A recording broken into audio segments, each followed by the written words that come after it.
você não usa, né? É só no breguetinho É e isso, no máximo. só dá uma limpada. parada.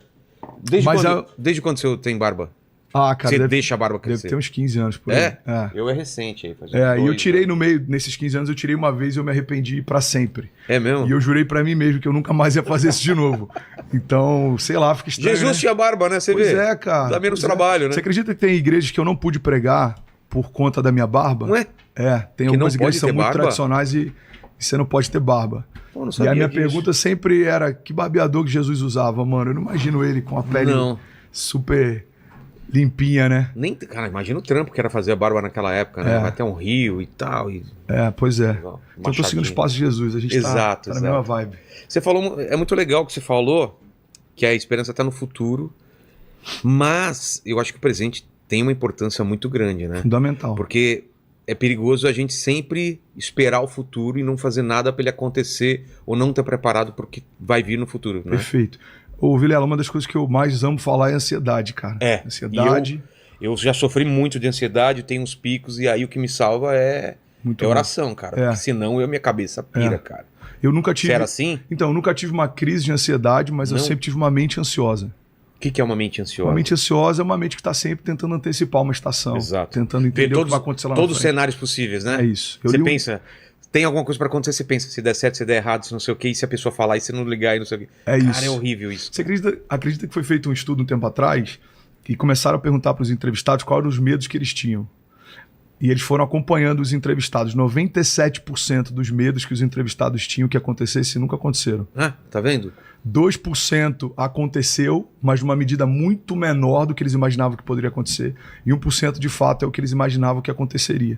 Então, assim, eu lembro que eu li um livro que explodiu minha mente. Pode fazer sentido até para você lidar com essa questão da ansiedade. Qual? O autor ele diz assim: a gente está sempre em busca de um futuro.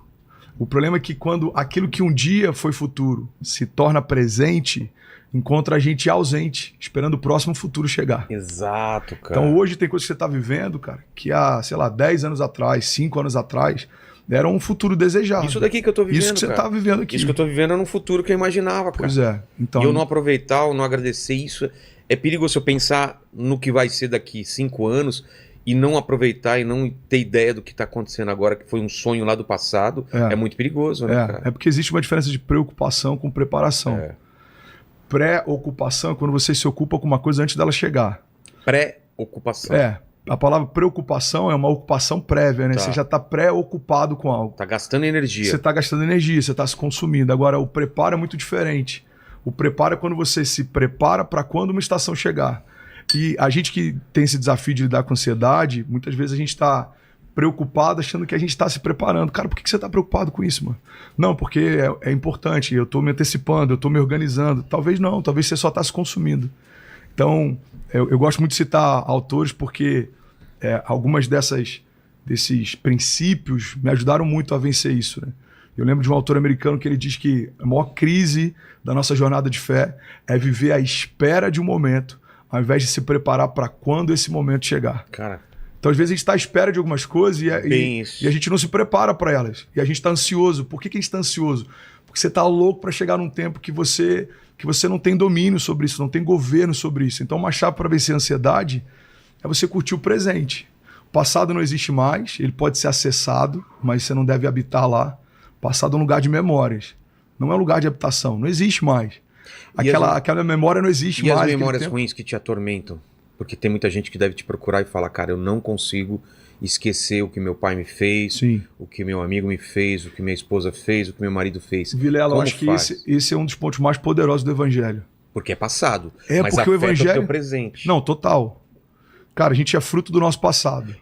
Mas a gente não precisa ser refém dele. E eu tô falando de coisas simples. Sim. A gente pode falar de coisas mais graves, de um abuso, de alguma coisa que marcou profundamente a pessoa. Sem dúvida. E aí? Cara, eu amo falar sobre isso. Então, primeira coisa que eu queria compartilhar, talvez quem está assistindo a gente pode estar vivendo isso hoje. Exatamente. Não consegue liberar perdão para o pai, não consegue liberar perdão para o marido. Vilela, a gente cuida de casamentos que às vezes o marido falou algo no meio de uma briga, a briga passou no dia seguinte, mas até hoje a mulher carrega uma ferida daquilo que ouviu. Então, assim, às vezes, numa relação de intimidade, foi falado algo que aquilo gera uma ferida. E outra, que por anos a pessoa carrega aquilo. A pessoa, ela sabe exatamente como ferir a outra pessoa. Então, às vezes, ela nem tem atenção. Ela fala aquilo porque ela sabe que vai ferir a pessoa. E depois ela se arrepende. Total. Porque depois você vive muito tempo com uma pessoa, você sabe. Você não vai... Pontos sensíveis. Exatamente. Não, sem dúvida.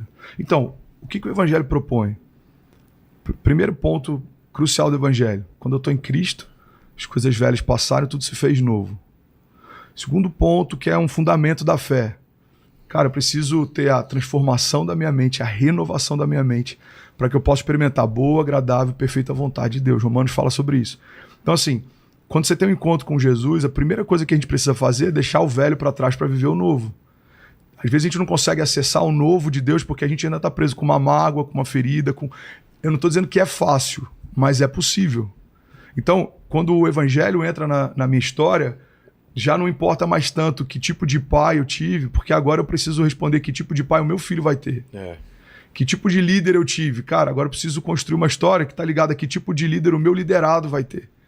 Então, muita gente para de se preocupar com o que pode construir porque ainda está tentando dar uma resposta ao passado.